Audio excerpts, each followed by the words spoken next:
వెదురు బొమ్మల మీద పడుకోబెడతారు కదా. ఎవరైనా కాశీ వెళ్ళారు చేయొద్దండి టిప్పునైనా 1, 2 మొన్న పోయొచ్చాం 2023లో. Thank you Ramesh. 2023లో 2 సార్లు వెళ్ళాం. మా అదృష్టం గంగా పుష్కరాలకు వెళ్ళాం. కార్తీక మాసంలో శివుడి కృప పెద్దల కృప వెళ్ళామా. మేము స్నానం చేసి వస్తున్నాం. అక్కడ ఘాటు ఉంది. ఏం ఘాటు అంటారు దాన్ని? ఒక్క నిమిషం. మణికర్ణిక. ఎవరు చెప్పినాడు? నీకు తెలిసిన వెళ్ళే ఏం పేరు? నీ పేరు దీనికి చెప్పగలుగుతున్నాము. నిజం. మణికర్ణిక ఘాటు అన్ని ఘాట్ల కంటే చాలా గొప్పది. మధ్యాహ్నం 2 లోపులోనే స్నానం చేయాలి. దేవతలు స్నానం చేసే సమయం. సరే స్నానం చేసి వచ్చేస్తుంటే మీరు డిస్టర్బ్ చేయకండి, పూర్తి చేసి వెళ్తాను. కొంత ఇబ్బందిగా ఉంది, మీరు పాపం వినయంగా వింటున్నారు. స్నానం చేసి వచ్చేస్తుంటే నన్ను లోకల్ చూపించడానికి నాతో పాటు వచ్చిన తిరుగాయన బాలభాస్కరు అక్కడే గురుజీ ఈ టెంపుల్లో తారకేశ్వరుడు ఉంటాడు అన్నాడు. తారకేశ్వరుడు అంటే శివుడే. వివరం ఏంటి? ఎవరైనా చనిపోతారు కదా కాశీలో, ఆ చనిపోయే వాళ్ళ చెవి దగ్గరికి వచ్చి ఈయనే శ్రీరామ జయ రామ జయ జయ రామ, శ్రీరామ జయ రామ జయ జయ రామ, శ్రీరామ జయ రామ జయ జయ రామ అని 3 సార్లు అంటాడు. ఆ శివుణ్ణే తారకేశ్వరుడు అంటారు. ఎందుకని ఈ మంత్రాన్ని తారక మంత్రము అంటారు. రామదాస్ సినిమా చూసాగా, అందుకు పాట కూడా ఉంది కదా. తారక మంత్రము కోరిన దొరికెను దండుడనైతిని ఓరన్న, మీరిన కాలుని దూతల పాలిట మృత్యుయని మది నమ్మన్న. ఈ తారక మంత్రాన్ని శివుడు ఉపదేశిస్తాడు. ఆయనే తారకేశ్వరుడు. ఏమయ్యా ఇలాంటి గురించి జస్ట్ అలా చూపిస్తే ఆగు అని వెళ్ళి తలుపులు వేసి ఉన్నాయి, దండం పెట్టుకుని వచ్చేస్తుంటే అక్కడ ఒక మండపం కింద ఒక గదిలా ఉంది. ఆ గది లాంటి ప్లేస్లో మన అందరికీ లాస్ట్ వెహికల్ రెడీగా పెట్టారు. లాస్ట్ వెహికల్ ఏంటి మంది బాగా చెప్పేది అసలు ఆడి వెదురుతో అటు ఇటు మధ్యలో ఎన్నేస్తారు తెలుసా? 7. దాన్ని 7 కట్టలు సావాలి అంటారు. చచ్చిపోయిన తర్వాత మనకు తెలియదు కదా. చచ్చిపోయిన తర్వాత మనకు తెలియదు. మనం మోసుకెళ్తే ఏంటి, కోసుకెళ్తే ఏంటి, తోసుకెళ్తే ఏంటి, అసలు నదిలో పడేస్తే ఉరికాలంలో పడేస్తే నువ్వు చూస్తావా? నువ్వు లేవు కదా, అందులో నువ్వు లేవు కదా.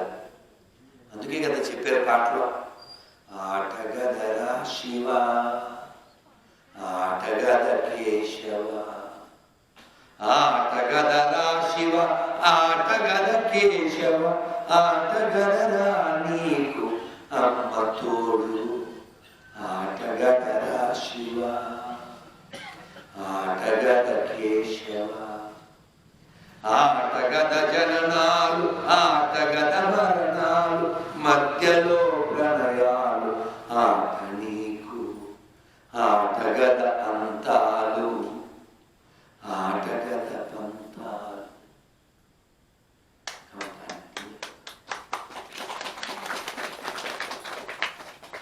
అందరూ వెళ్ళిపోతాం నాన్న, మనందరం వెళ్ళిపోతాం.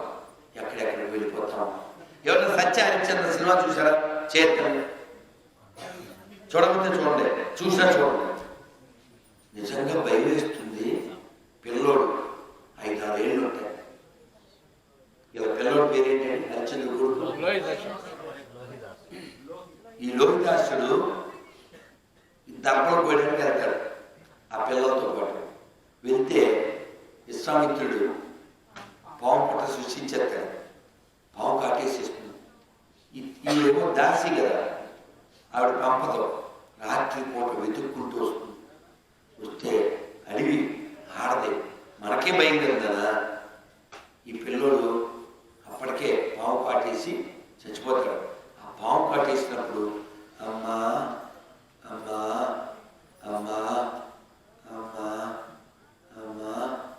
చాలా బాధతో పిలుస్తాడు.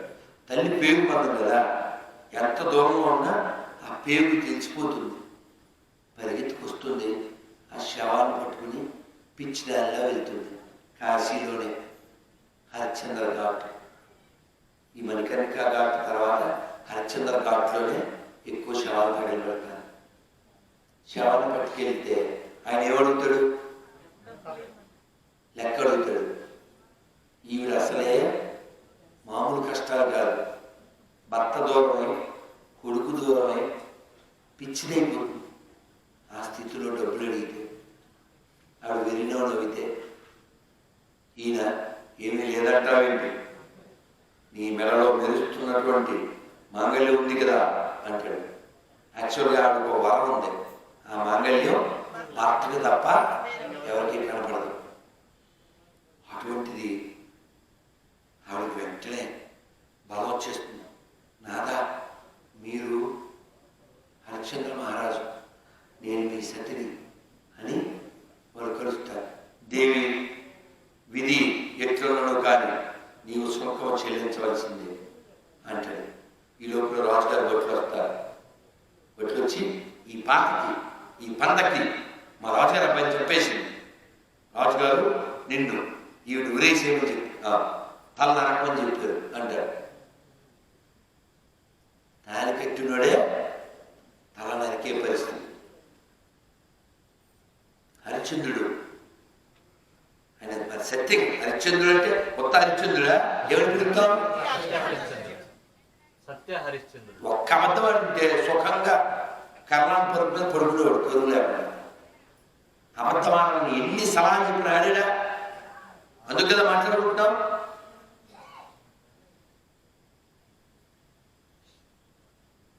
ఆయన గొడ్డలెత్తి నరకబోతే విశ్వామిత్రుడు వచ్చి, విశ్వామిత్ర, హరిశ్చంద్ర నీకు దయ లేదా, భార్యను నరుకుతున్నావు, ధర్మం లేదా, అది ఇది అంటే, ఏమో అవన్నీ నాకు తెలియదు, నా యొక్క నాయకుడు వీరబాబు చెప్పింది నేను చేయాలి, నా కర్తవ్యాన్ని నిర్వహించడం సోహో ఏలిక అని నరకబోతాడు. అప్పుడు విశ్వామిత్రుడు, హరిశ్చంద్ర నీదే జయం, నేనే ఓడిపోయానంటే, అయినా సరే ఏమో విజయమో అపజయమో అంతా పరమేశ్వరుడికి తెలుసు అని మళ్ళీ ఎత్తుతాడు. ఎత్తితే అది కాస్త పూలమాల అయిపోతున్నాడు. ఆ తర్వాత యమధర్మరాజు వస్తాడు. ఆయన చెప్తాడు, హరిశ్చంద్ర నీవు శివుడే వస్తాడు. శివుడు పార్వతి ఆకాశంలో ప్రత్యక్షమై, హరిశ్చంద్ర నువ్వు సేవించింది ఒక కాటికాపు కాదు అని యమధర్మరాజు అంటాడు. నమస్కారం పెడతాడు. నువ్వు ఉన్నది శ్మశాన వాటికి కాదు, యజ్ఞవాటికి అంటాడు. అదంతా నువ్వు మరణించాడనుకో, నీ కుమారుడు మరణించలేదు అనగానే లోహితాసుడు లేచి వచ్చి అమ్మ అంటే కౌలించుకుంటాడు. రాజుగారి పిల్లవాడు మరణించలేదు. ఇదంతా విశ్వామిత్రుడు నీ యొక్క సత్యశీలం లోకానికి తెలియాలని చేసిన ప్రయత్నం అంతే అంటాడు. ఎప్పటి హరిశ్చంద్రుడు ఆయన, ఎప్పటి హరిశ్చంద్రుడు. ఇంకా మాట్లాడుతున్నాం. అటువంటి వాళ్ళకి వారసులో పుట్టి మనం ఈజీగా బతిమాడేస్తాం. ఈజీగా అమ్మతో అబద్ధం, నాన్నతో అబద్ధం, మేస్టర్తో అబద్ధం, కనబడిన ప్రతి ఒడితో అబద్ధమే. ఏం బతుకండి, సిగ్గులే. నేను చెప్పే మా శిష్యుడికి, నేను తిట్టినా పర్వాలేదు పడు, కానీ అబద్ధమాడ. ఏమవుతుంది? ఇప్పుడు దీన్ని ఛార్జింగ్ పెట్టావా అని అడిగా, బయలుదేరిపోతున్నాం. ఇప్పుడు బయలుదేరి వచ్చే ఇప్పుడు అన్నాడు అనుకోండి, ఏమంటాను నేను? యూజ్లెస్ ఫెలో, వచ్చాక పెట్టాలని తెలీదా, ఆ మాత్రం ఇంగిద్దాను అని తిట్టేస్తాను. ఎందుకు వచ్చిన తిట్లు పెడతా అని చెప్పేస్తాను. ఇక్కడికి వచ్చి ఆన్ చేసి అబద్ధవాడు వాడు సాధించింది ఏముంది? పాపం మొడగొట్టుకోవడం తప్ప. తిట్టే తిట్లు తిట్టే అబద్ధవాడు ఏం చిల్లు పడిపోదు. ఈ పిల్లడు పేరెంట్ ముందు కూర్చున్నాడు, లెజెండా? ఏం పేరు లెజెండ్? దినేష్. ఏం చదువుతున్నావు? Degree first. ఓకే. ఇప్పుడు నెక్స్ట్ 2 నెలల్లో ఎలక్షన్ వస్తుంది, 3 నెలల్లో. నువ్వు ఎమ్మెల్యే పోటీ చేస్తున్నావు తెలిసింది నిజమేనా? చూడాలి మొహాలు పెట్టాడు అని మొహం తీయను ప్లీజ్. పచ్చి అబద్ధం కదా ఎరా, పచ్చి అబద్ధం కదా. అసలు మనకు ఆ ఊసే లేదు, అవునా కదా? ఇప్పుడు మేమంతా వచ్చి కంగ్రాట్స్ అంటే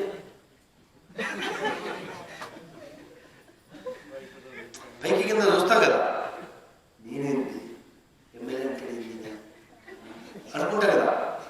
అంటే అది మనకు అది కనెక్ట్ కాదు కదా. మరి అదే నేను మరి అట్టగాడు దినేష్ అని తిరిగి ఏం కట్టుకుంటున్నావు? నువ్వు ఎమ్మెల్యే కాదు కదా, నీకు తెలుసు కదా. నువ్వు అట్టగాడు నువ్వు కూడా కాదు, అవునా? ఎమ్మెల్యే అన్నప్పుడేమో నేను ఎమ్మెల్యే ఏంటి అన్నావు, మరి అట్టగాడు అన్నప్పుడు నన్ను ఎందుకు అన్నావు అంటే ఏంటి అంటే నువ్వు రిసీవ్ చేసుకున్నావు అంతే కదా. అంతా యూ క్యాచ్ మై పాయింట్. అర్థమైందా? అర్థమైందా?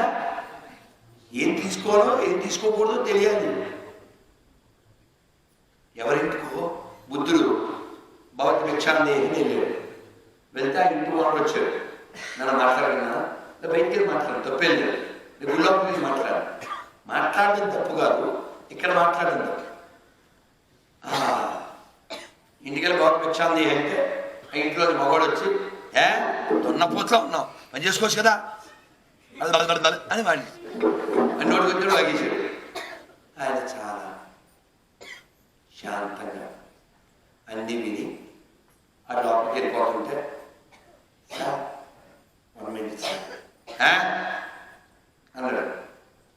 కొందరు చూడండి అసలు మొక్కలు ఎప్పుడు పెనం మీద కసర కింద టపా టపా అంటుంటాయి మొక్కలు. ప్రశాంత్ ఉన్నాడు అన్నాడు. సార్ ఫర్ ఎగ్జాంపుల్ సపోజ్ మీరు ఇప్పుడు పొట్ట నిండా ఫ్రూట్స్ తెచ్చిచ్చారు అనుకోండి, నేను తీసుకోలేదు అనుకోండి, ఏం చేస్తారు? ఏం చేస్తాం? నిక్షేపంలో లోపెత్తుకోండి అన్నాడు. సార్ అలాగే మీరు ఇందాక బయటకు వచ్చినప్పుడు ఏవో ఇచ్చారు కదా, నేనేం తీసుకోలేదు సార్. ఏమిచ్చాడు అంతకుముందు? అమ్మకి అర్థమైంది. ఎలా అర్థం కాదా? తిట్లు అనుభూతున్నావు అట్లా ఉన్నావు అన్నాడు కదా. బుద్ధుడు అన్నాడు అవి నేనేం తీసుకోలేదు సార్. మీది మీకే నాది నాకే నువ్వు పోకే నీకు మేకే. ఇది బాగుంది. ఎవరంటే అది ఎడితే తీసేసుకోవడం ఏంటి? ఎమ్మెల్యే అన్నప్పుడు తీసుకోనోడివి, అట్టగాడి తిన్నప్పుడు ఎందుకు తీసుకుంటావు? తీసుకోకూడదు. అర్థమైందా? నువ్వెవరో నీకు ఎలా, నీకు క్లారిటీ లేదా? అందుకని ఓడిపోతే జీవితం అయిపోయినట్టు కాదు, ప్రయత్నం చేయకపోతే జీవితం అయిపోయినట్టు. ఏమైంది? ఆ పరీక్ష పోయింది ఏమైందన్నా? నువ్వు బతుకుండు మళ్ళీ రాస్తావు. అమ్మ నాన్న కలుపుకోత ఎందుకది? ఎంతమంది ఎన్ని సాధించలేదు.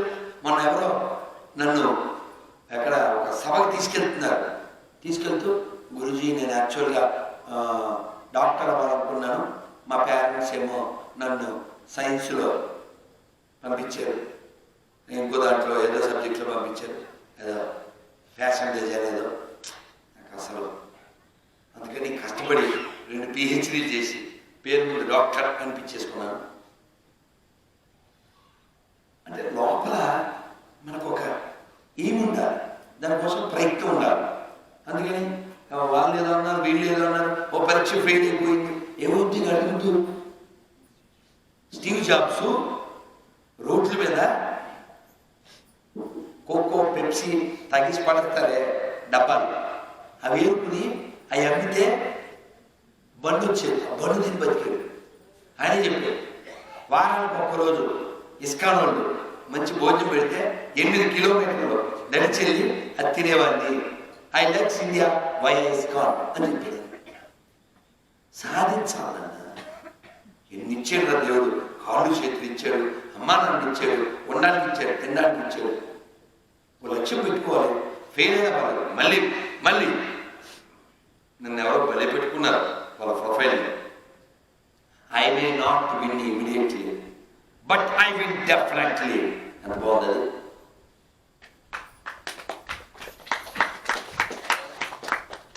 I may not win immediately, but but I will definitely చాలా బాగుంది. కాబట్టి మనం ప్రయత్నం చేయాలి. సరే, మనం పూర్తి చేసి వెనక్కి వెళ్ళిపోదాం. ఈ శ్రీనివాస నాయక్ భార్య ముక్కు పొడక అక్కడి నుంచి ఇక్కడికి వెళ్ళిపోయాం. మనం కాశీకి వెళ్ళొచ్చాం, కర్ణాటక నుంచి కాశీకి వెళ్ళిపోయాం. ఈ ముక్కు పొడక ఇచ్చాడు కదా బీరువా, బొంగు పోషణం, ఇది చెప్పడానికి అక్కడికి వెళ్ళాం మనం. సాలకట్ల ఏమంటారు, 7 కట్ల సవారి, అదే బొంగులతో చేస్తారు. బొంగు బోషానం తిట్టులు, అదే బోషానం ఎప్పటికైనా వదిలేసి బొంగుల మీద పడుకోవాలరా రంగుల రాజా అని. ఎంత తొందర బాబు, ఊరికే నా బొంగే కాదు అని అత్తడి ఎలా ఉన్నది కదా, ఎలా ఉన్నది కదా. అవునా? బొంగు అంటే నాన్న, బొంగు అంటే వెదురు బొంగు, లోపల ఏమైనా ఉంటుందా? ఖాళీ కదా, అట్లా ఖాళీగా ఉంది అని చెప్పడం. ఇప్పుడు కృష్ణుడు ఫ్లూట్ కూడా అదే కదా. గోపికలు ఈ ఫ్లూట్స్తో మాట్లాడుతూ, ఏంటి నీ కాడ ఏముందని ఎప్పుడు చూసినా నోటి దగ్గర పెట్టుకుంటాడు, లేకపోతే బుట్లో పెట్టుకుంటాడు, నువ్వు అంత క్లోజ్ ఏంటి, నీ దగ్గర ఏముంది అని అడిగింది. అడిగితే మీరే చూడండి అందే. అంతే, ఏమి లేదు, అందుకే నన్ను దగ్గర పెట్టుకున్నాడు. అర్థం కాలే? అంటే నీ లోపల ఏ చెప్తున్నా భగవంతుడు పెట్టుకోడు, అలా ఖాళీగా ఉండాలి అని అర్థం. సరే, వెనక్కి వెళ్ళిపోదాం. ఈ బొంగులు వచ్చేసి భోషానం దగ్గరికి వెళ్దాం. ఈ భోషానానికి 7 డోర్లు. ఎన్ని? ఈ శ్రీనివాస నాయక్ మన పీనాశాయన ఇక బాగా చూడండి, ఇలా తీయాలి కదా, ఇలా తీసి నత్తి దాంట్లో పెట్టాడు. పెట్టి 7 తాళాలు వేసి ఇప్పుడే వస్తాను. ఇంటి వెనకాల ముందు షాపు, వెనకాల ఇల్లు. పరిగెత్తుకుని ఆవిడ పేరు ఉంటే లక్ష్మి సినిమాలో పిలిచాడు. ఆవిడ అస్సలు మామూలుగానే మన పీడాశ్వరుడికి భయం, ఈయన పరిగెత్తుకొచ్చింది.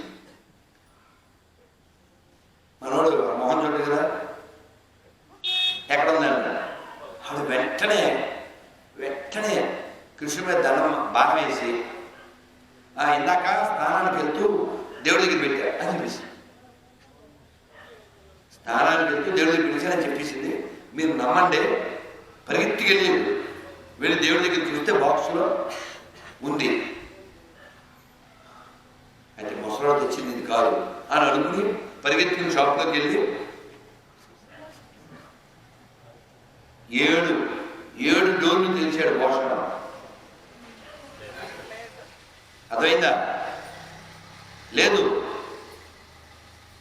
లేదు. ఇప్పుడు ఎందుకు వచ్చిన ఎవరు? భగవంతుడే. అతనికి అర్థమైపోయింది. అప్పుడు ఇక రోడ్డు మీదకి వచ్చాడు.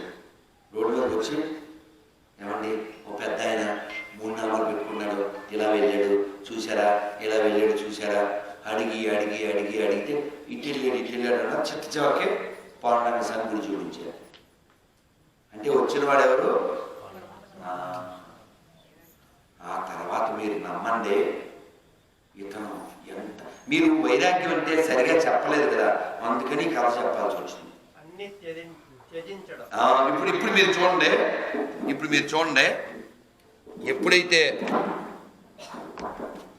వచ్చినవాడు భగవంతుడు అని శ్రీనివాస నాయక్ అర్థమైపోయిందో, ఆ భార్యను పిలిచి ఆవిడని పక్కన నిలబెట్టుకుని ఎడం చేత్తో ఆవిడని పట్టుకుని ఓ తులసాకు తీసుకుని ఆ ఇల్లుంది కదా 9 కోట్ల ఆస్తి, కృష్ణార్పణం అని వెళ్ళిపోయాడు. ఒక గది కాదు, మొత్తం ఆస్తి మొత్తం అలా ఒక తులసాకి వేసి వెళ్ళిపోయాడండి. వదిలేశాడు. వ్యాపారం, బంగారం, వజ్రాలు అన్నీ వదిలేసి వెళ్ళిపోయి ఊరి చివర చిన్న గుడిసేసుకుని భిక్షాటం చేస్తున్నారు. న్యూస్ మరి రాజుగారికి తెలియదా? ఊళ్ళో పెద్ద తలకాయ ఇలా చేస్తున్నానని శ్రీకృష్ణదేవరాయలకి వ్యాసతిథులకు తెలిసి వీడు నిజంగానే వైరాగ్యం వచ్చిందో వీడు అసలు పిసినారు వీడు చెక్ చేద్దామని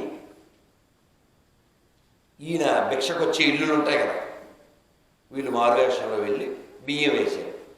ఏం బియ్యం అనుకుంటున్నావు? కొత్త బియ్యం కాదు, నవరత్నాలు కలిపిన బియ్యం, డైమండ్స్ అవి ఇవి కలిపి బియ్యంలో పోశారు. ఇప్పుడు ఇవాళ బియ్యంలో నవరత్నాలు కనబడితే నెక్స్ట్ డే ఎవరైనా అడుక్కోవడానికి వస్తారా? రాడుగా. మర్నాడు కూడా ఇది మళ్ళీ మామూలు భిక్షాటనారు.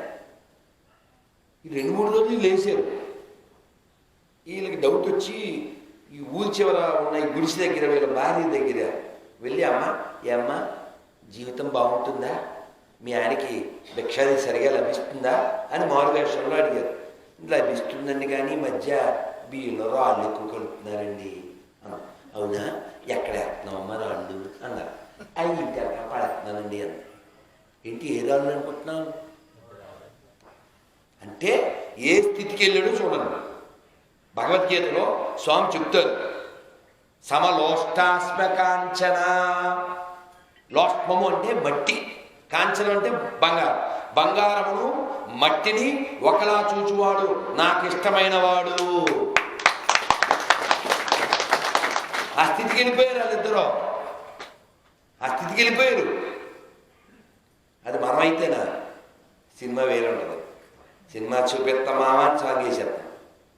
మనం ఎలాంటో చెప్తాను, మీకు అర్థమైపోతాయి. ఎందుకు కథ చెప్పితే పోతాయి. మా గురుగారే చెప్పారు ఇది కూడా. చెప్పా పాపం నిద్ర చెప్తున్నాడు చొక్క, ప్లీజ్ 5 నిమిషాలు వచ్చుకున్నానా కుర్రాడు కదా, ప్లీజ్. ఇక వాళ్ళు 2 ఫ్రెండ్స్ వాకింగ్కి వెళ్ళారు. వాకింగ్కి వెళ్తే ఒక ఆయన వీళ్ళు ఇలా వాకింగ్ వెళ్తున్నారు. ఆ దూరం నుంచి ఓ సాధువు గారు, అమ్మో ఇక్కడ మనుషులు తప్పేసి ఉంది బాబోయ్ బాబోయ్ అని అరుచుకుంటూ వస్తారు. స్వామి ఏం పులి ఉందా, సింహం ఉందా అని అడిగారు. అమ్మో మనుషులు చెప్పేసేది ఉంది అన్నాడు. ఏమిటి అసలేడు పిచ్చోళ్ళగా అనుకుని, నాన్న 5 నిమిషాలు అర్థం చేయకండి, పూర్తి చేసేస్తాను. వెళ్ళారు. వెళ్తే ఏముంది తెలుసా, బంగారు బిస్కెట్లు ఓ పెద్ద సంచులు ఉన్నాడు. బంగారు బిస్కెట్లు ఒకటి కాదు, బోల్డ్ ఉన్నాయి. మోసుకెళ్ళలేదు, అన్నీ ఉన్నాయి. ఒరే అసలు ఈ పంతులకి అసలు బుద్ధి ఉందా? పిచ్చి డైలాగులన్నీ వేసి పరిగెత్తిపోయాడు. పెద్ద పాము చూసినట్టు. ఇవాళ మనం నక్కను తొక్కొచ్చావరా, నక్కతో ఒక చొక్కిచ్చావరా. ఒరే బా ఓ పని చెయ్యి, నువ్వు పోయి హోటల్లో టిఫిన్ కట్టించుకుని 2 సంచులు ఎత్తుకొచ్చాయి, నీకు సగము నాకు సగము అని. సూపర్ కదా ఐడియా, ఓకే బావ అని వెళ్ళిపోయాడు. నాన్న కట్ చేయనా ప్లీజ్, వెళ్ళిపోయాడు. దాన్ని ఎవరన్నా డీల్ చేయండి నాన్న, దాన్ని సైడ్లో పెట్టండి. అంటే ఇంతమందిని పాడు చేయగలిగే కెపాసిటీ దానికి ఉంది. వీడు వెళ్ళిపోయాడు. వెళ్ళిపోతే మళ్ళీ తీసుకుని వచ్చాడు. ఇక్కడ వచ్చావా అమ్మయ్య, వాడు వెళ్ళాడు కదా హోటల్కి టిఫిన్ తేవడానికి. టిఫిన్ నాన్న అక్కడ ఎవరో వాగుతున్నాను నాన్న, ప్లీజ్ నన్ను మీకు దండం పెడతాను, వెళ్ళిపోండి నన్ను పాపకి, ఇక్కడ మాట్లాడకండి ప్లీజ్. దూరం వెళ్ళి మాట్లాడ, అది దుర్మార్గం కదా. నువ్వు ఉపన్యాసం ఇవ్వలేవు, ఇచ్చేవని చెడదొరుకుతావు. అదే ఏదో ఏం చెప్తాను ఎందుకని. సో వీడు వెళ్ళిపోయాడు కదా. వెళ్ళిపోయి నన్ను ఇలా తిట్టినప్పుడు రికార్డు చేయాలి తెలుసా, పాస్ చేయకున్నాను. వాళ్ళు బుద్ధి లేని పని. తిట్టిని రికార్డ్ చేస్తే ఈ వీడియో చూసినప్పుడు ఓహో సభ మధ్యలో మాట్లాడకూడదని ఆ బుర్రతో కోలు తెలుసుకుంటారు. అర్థమైందా? తిట్లు ఎప్పుడు రికార్డు చేయాలి, మమ్మల్ని తిట్టినా సరే. తర్వాత వీడు వెళ్ళిపోయాడు. వెళ్ళి టిఫిన్ కట్టించుకుని వచ్చాడు. టిఫిన్ కట్టించుకుని వచ్చాక వీడు లేడు. ఎవడు కట్టించుకుని రమ్మన్నాడు కదా, వాడు లేడు.